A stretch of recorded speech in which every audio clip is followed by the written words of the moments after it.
Hey guys, welcome back. In this lesson, we're going to talk about burns. Now, burns can be caused by a variety of sources. They can be caused by electrical parts, it can be caused by chemicals, it can also be caused by thermal sources. Now, we're used to having campfires, and we're used to having vehicles that are hot that sometimes we have to stop and work on. Both of those types of thermal burns can affect our skin. So we're going to focus on those. Now first, if we're around the campfire and somebody trips and falls and now they're on fire, remember, stop, drop to the ground, and roll around until that fire's been put out. If somebody can come along afterwards and pat them with a blanket to help compress that fire, that's a good thing. Now let's talk about when we have burns on the skin. Now, the skin provides protection to the environment. It helps keep germs out. It acts as a barrier. It also houses nerve endings and provides sensory function, which means our touch and feel, hot, cold, and pain, that relays the messages to the brain. Now, the other thing that it does is provide thermal regulation, which means it helps our body regulate its temperature. Now, these functions are affected by a burn, depending on how deep that burn is. Traditionally, we've heard burns be classified as 1st degree, 2nd degree, or 3rd degree. Now, there's some new terminology that you should be aware of. A 1st degree burn can also be referred to as a superficial burn. A 2nd degree burn can be referred to as a partial thickness burn.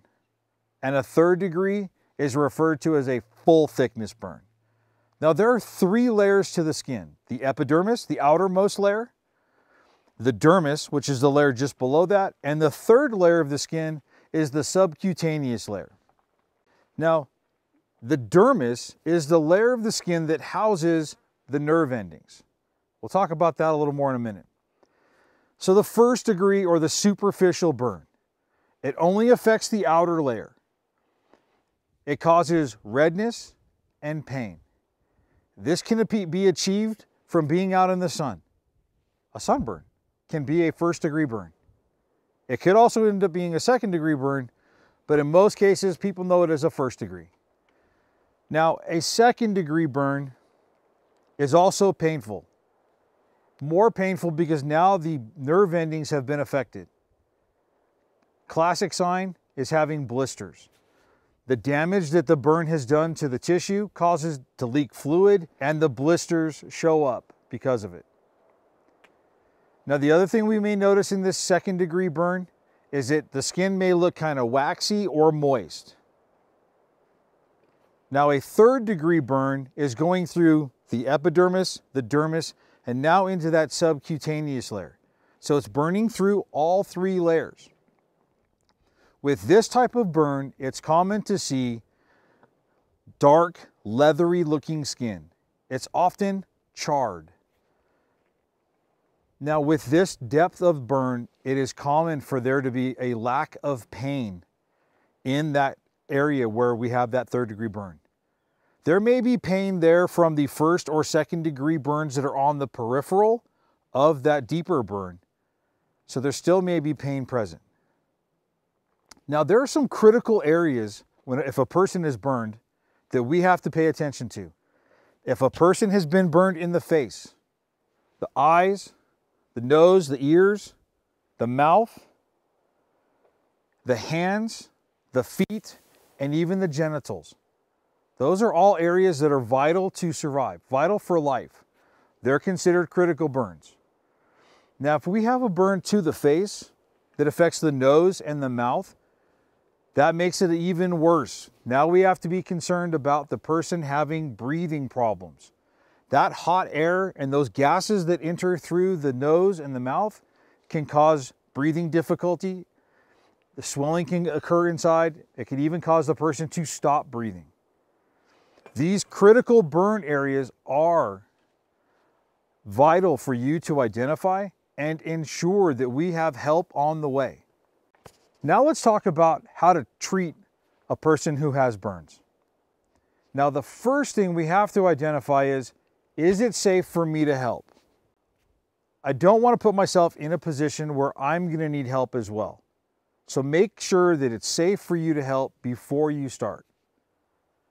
Now, we want to make sure that we're going to get that person away from the source of the burning.